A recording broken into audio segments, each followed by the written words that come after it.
Welcome back, continuing our focus on the fight against corruption and the challenges, or perhaps criticisms also. Well, now we're joined by Mr. Olanrewaju Suraj, who is of Heather Resource Center. He's head of the Human Rights Project. Thank you for coming on this morning. My pleasure. Good morning. All right, then, perhaps you've been on some of these matters, the corruption cases, the way they've been dispensed also, and the commentary about the entire scenario. Give us your perspective on this matter. Thank you very much, and I think you guys have been doing some good job in trying to assist with the current situation. And unfortunately, I was on this program, unfortunately at a different location. Oh, fortunately for you guys, because you've moved up, and about 3 years ago, and I made it clear that the perception, our rating at the Corruption Perception Index was going to drop. It was inevitable. It is also about perception, it's about the body language of the government, and it's about the practical realities of what is obtainable in the country.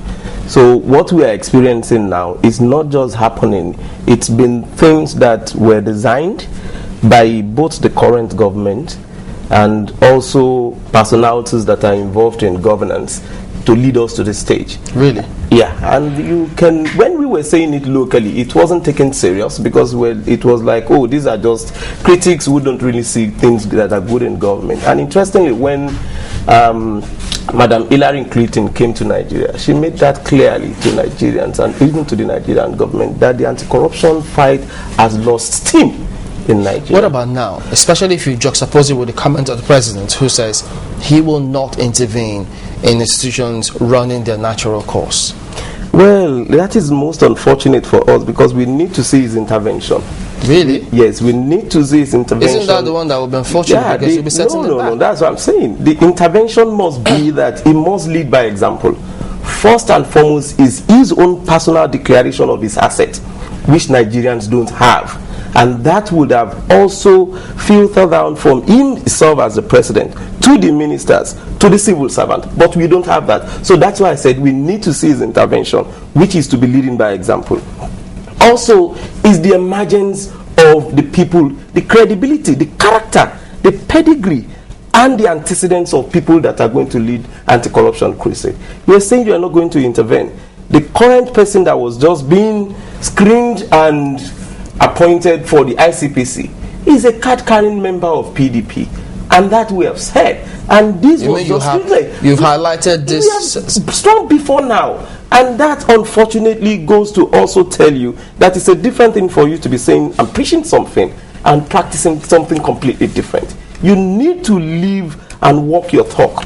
You need to lead by example for people to see. And when we're talking about the corruption thing, that's why I said it is about perception. And then when we want to move, I think it is part of the concern from the National Assembly, the House of Representatives to be precise, out of that concern for the rate at which the corruption fight and crusade in Nigeria is completely moribund. It's completely lost steam, not losing steam, lost steam. How do we deal with that? That confusion, that concern has led them to now a confusion.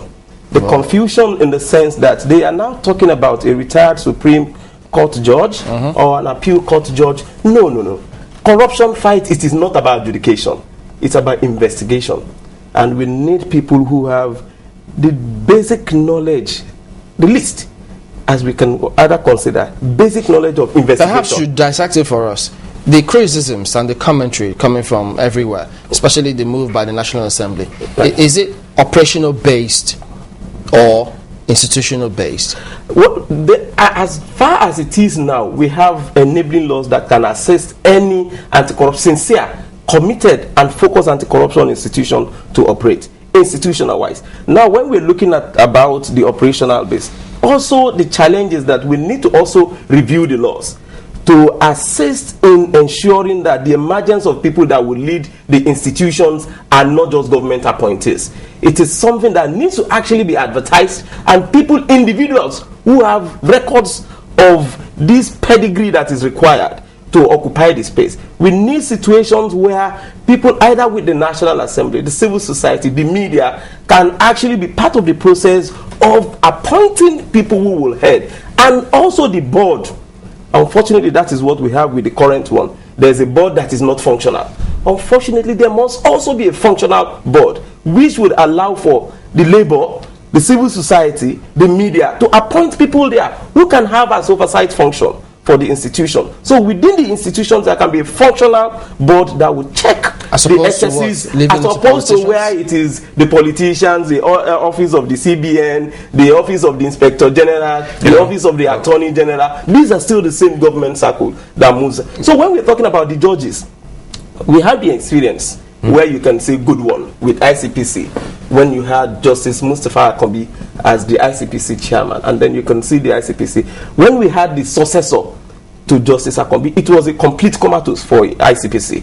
A complete comatose, and it's yet to recover from that. Suraj, let me come in here. Now you're talking about judges again. Let's also look at that case she mentioned. I'm quite sure you listened to Farida Waziri when she talked about the Bode George judge's case, and she did say the particular judge that sat on that case, well, has somehow gone under because of fear of him actually sending some other persons to jail. They say, well, no other case, high-profile case, is assigned to him since after that moment. So, what do you have to say on I think about that? I listened to that comment, and I felt sorry for that young man who was bold enough. Unfortunately, ICPC did not really help the matter, and that is why we got to that issue of the plea bargaining with Igbinedo.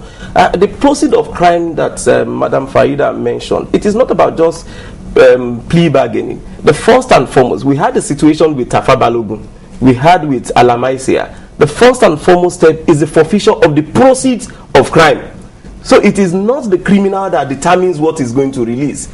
You have evidence to show that these are proceeds of crime, and then the EFCC have the power to go to the court, or the mandate to go to the court to actually ask the court. Remember, the AGF has a role there too. No, that is part of it. That is when it gets to the criminal stage. That is when it gets to court. That is when it gets to the first and foremost is that there must be a process of forfeiture for the proceeds of crime. So let us now see that EFCC is doing that, and then the world and public can see that is the AGF that is trying to return the proceeds of crime to the people. Now, going to the judges, it is rather unfortunate, because when you listen to the judge actually himself, you would see that they made it clear, and also the proof of evidence and the rest of that it was a badly handled case from the part of the EFCC.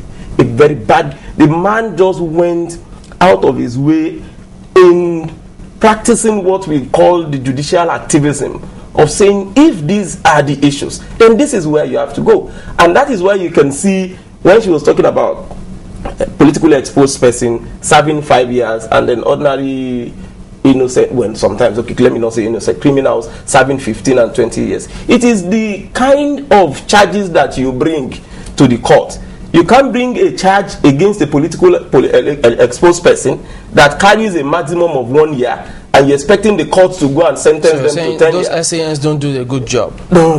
It is the EFCC that goes there. It is the ones that goes with the charges. They are counsel, they are the lawyers, and so they are all the same. Who employs the lawyer? It is the EFCC. You don't recommend the lawyers to them. Shouldn't we be looking at the fact that, I mean, if the judge who gives a verdict on the matter is demoted, don't you think that, look, no matter who comes in to head that position, tell you, that's why I was talking about. That's what I was telling you about the perception issue. When Tafa Balogun was actually handled in this country, when Alamaisia was handled in this country, the judges didn't suffer demotion. It is because it is not only corruption fighting back. Nobody is even fighting corruption now, because it becomes very easy for you. The process of demotion for EFCC can go to investigate. EFCC cannot be lamenting like. So are you saying that EFCC can go to investigate the process that led to his demotion? I'm sorry. And then you want to see what influences that. EFCC can petition. So that's another corruption. Yeah, can petition the NJC and say, why would this guy be demoted? Then let them explain to you. It possibly wasn't. I mean, they haven't said it was a demotion. They said it was a transfer. I mean, you have to get those two things right. It's possible he's still in his rank, but he's now been sent to a family court. Yes, that's basically what it is. And she affirmed that, and I became almost helpless myself. That if she can affirm that this man is suffering some form of persecution, either by transfer or whatever, for the basis of his support for the anti-corruption crusade, why would the EFCC keep quiet? I can tell you sincerely, that's why I said it's not about corruption fighting back. It is that nobody is fighting corruption. No, but your human rights projects, I mean, aren't these some of the matters that, even if they don't speak up, that human rights projects can pick up? No, these are things that we can pick. We don't have evidence to show that. That's why I said I became helpless, that if she's known about this and she's not acted on this, then where are we in this country? If we have enough evidence, substantiated one, like she can have sat on the media to say that this man is being persecuted for this, then why have we not acted? Because it is most unfortunate sometimes that, and I wouldn't be surprised, there was a situation when it was actually also reported by one of the media that Madam Farida wrote letters for, Obong Victor Atta, Marua, and James Ibori to exonerate them from corruption situations that was written to the London Metropolitan. I can remember under the FOI Act that we wrote to her and her office, we have the proof of evidence of delivery, that she should provide us under the FOI Act, copies of those letters, and the EFCC as well. These are basic laws that needs to be respected by law enforcement agencies. Did she admit writing the letter in the first place? No, it is not now either admitting. No, but if you're asking for a letter, yes, which all she needs to respond is to say the letter does not exist, which would have been very easy for us. Did you get any reply? They didn't reply. And for that basis, we're going to court. She did not only fail to reply, she is also as a law enforcement agency, both the EFCC and our okay, office. so what impacts then will that have on the fight? Because if tomorrow she's off, a new person comes in, what will all of those have done to the process or the procedures for fighting corruption? No, it's going to be a major tax, and I can see an Herculean tax for whoever is going to succeed or come into that office, because there's really no fight against corruption again in this country. It is most unfortunate that we get to plethora of issues, and one of them was that the president should lead by example. For instance, Nigerians do not have the president's list of assets, declaration of assets, as it were. The Code of Conduct Bureau has also made noise about that. If you look at the last human rights report that was released, they say that yes, much as they have been empowered to actually get all of this from public office holders, they lack the legislation to be able to put this out in the public front, and that's something they do not see the National Assembly. Well, they can prove us wrong, they do not have legislation to actually put this out in the public domain. But now that the National Assembly is looking at reforming the EFCC, one of the things that they have, one of the points they have brought forward to actually support judges being or heading the EFCC is that they will know which cases will hold water in court, which cases can actually, because you've actually raised that issue, the fact that they bring out cases, and that how can you bring out a case that the person will only get 1 year for, the judge cannot go and manufacture another case or manufacture sentences outside what has been prescribed by law. So the question will be, what would you say to that? No, actually, that's why I said the concern is turning to confusion. We really don't need judges to go and sit on the anti-corruption institutions. We need young, vibrant persons, people of pedigree. They have to be knowledgeable, don't they? Not most of them are actually knowledgeable. It is very sad many times when you see these people, when you want to retire them into such an officers, because they don't want to. These are seriously, many times, establishment persons who don't want to rock the boat, basically because of their pedigree, because of their time, because of their association. But you need people who are ready to make sacrifices, who are committed to change, who have the zeal to do the work, who has lots of energy. Are Nigerians committed to change? Let's ask that question. No, they have. Not all of them, not all Nigerians. Because you've had the Commission's chairman talk about how our system rewards corruption, sort of, and how the people, it seems they're too docile. No, you see, the docility is also born out of the fact that when you see institutions that are expected to lead the process faltering in doing that, then you can see people actually resigning either to church and mosque and then seeking God's intervention many times. But we need to see people who hold offices, and it is very good for Madam Waziri to speak up on some of the issues, but it is very sad and very bad for her to be showing helpless and displaying helpless situations, and then also just condemning Nigerians' fate to what we all can see, the light at the end of the tunnel, because she's been put in that office. And unfortunately, at this you can also go back to history and then check. We don't see Ribadu, and I'm sorry to make this effort because we're talking about EFCC and that is the only person we can refer to. We don't see him coming on the pages of newspapers and television and saying corruption is fighting back. No, I can't help the situation. No, I can't act again. He actually said that. Sorry, he did. Said it on when was that? And what was the situation? He said it during his time. He was on Sunrise Daily, and we also asked him that question. And he also talked about it. And there are many cases about, I mean, you heard her talk about the handover. No proper handover. Oh, that is unfortunate because that you need to get clear. The handing over, I heard that. Unfortunately, it wasn't Ribadu handing over to her. And unfortunately, it was, out of time. It was Lamude handing over to her. Ribadu already handed over to Lamude. So it was Lamude that was supposed to hand over to her. And unfortunately, again, it's institutional.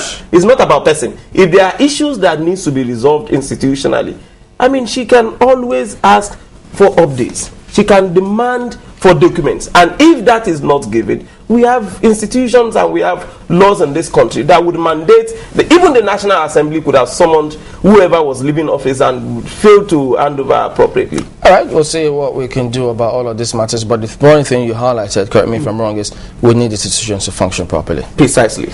All right, and we need to get it right, we need to get it appropriately, and then we can't replace a bad situation with a bad amendment. All right, Mr. Olanrewaju Suraj, Head of Resource Center, Head of Human Rights Watch. I almost twisted my tongue there. Thank you for coming on this morning. It's my pleasure, thank you. Back after this break.